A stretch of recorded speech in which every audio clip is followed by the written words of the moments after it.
Howdy again, and welcome back to another episode of the Bible in 1 Year with the Preacher's Husband. Today we're going through Isaiah chapters 5 through 8, and then tomorrow we're doing Amos chapter 1 through 5.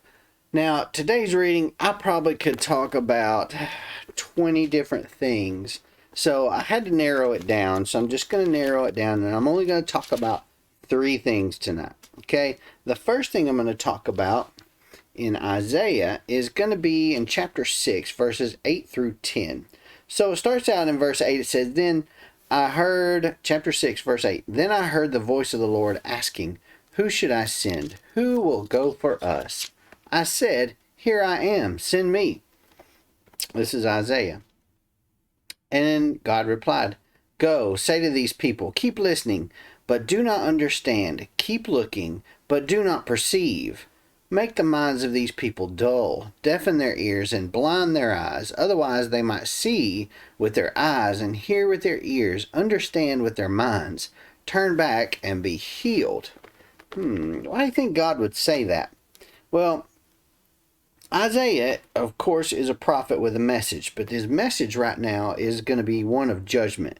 Isaiah's message from God is going to serve only to distance Israel even further from God. These verses are quoted in the New Testament as well, and they do that to explain the reason why Jesus taught in parables, like in Matthew chapter 13, verses 14 and 15, Mark chapter 4, verse 12, and Luke chapter 8, verse 10. And they also use these words to explain the people's lack of response to the gospel.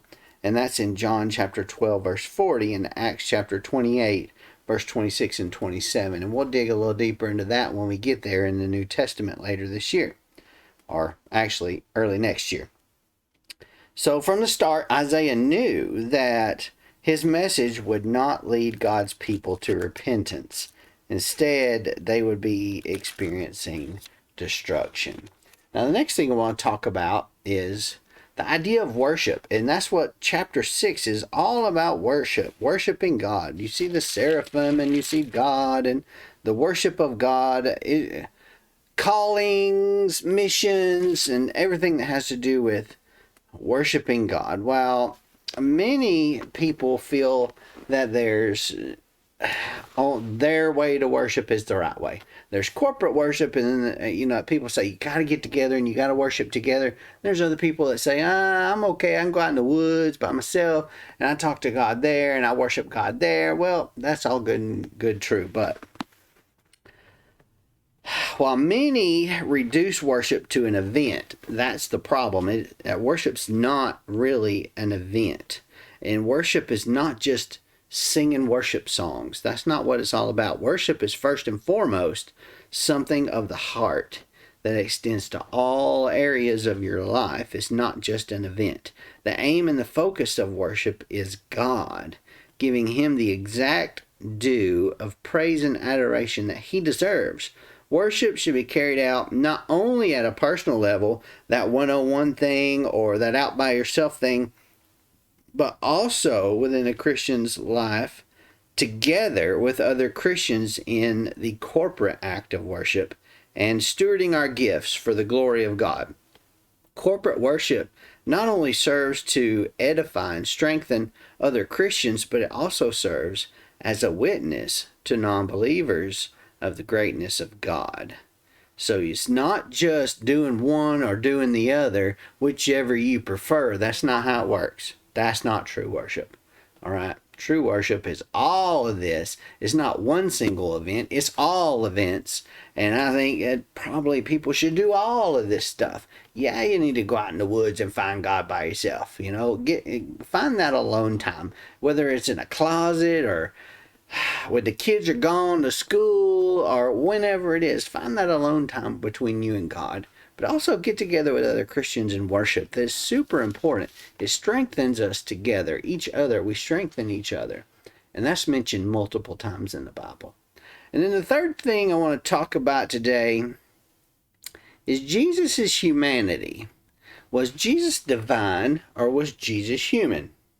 The answer to that question is yes.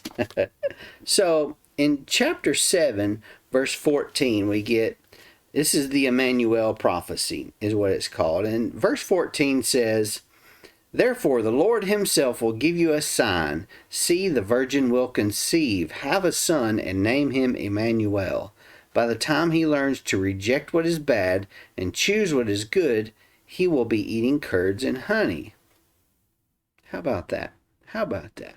So here, this is pretty much talking about the humanity of Jesus. So in addition to being fully divine, the Bible here also affirms that Jesus is fully human. He was born in human form. Not only does the Old Testament affirm that the promised one, the Messiah, would be a man.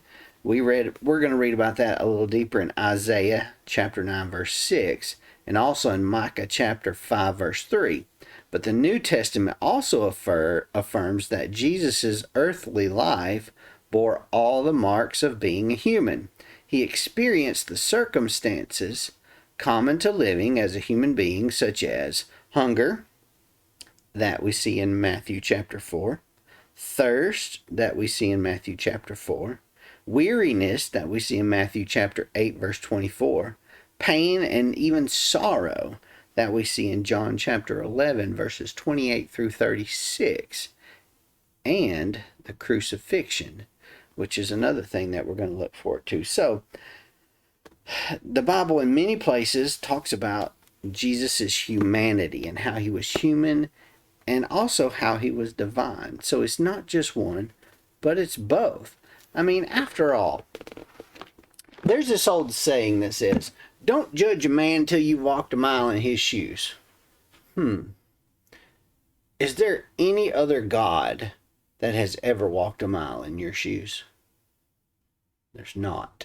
Because the only God that's ever done that is God himself. When he came down as Jesus and he walked an entire lifetime as a human being, just like you and me.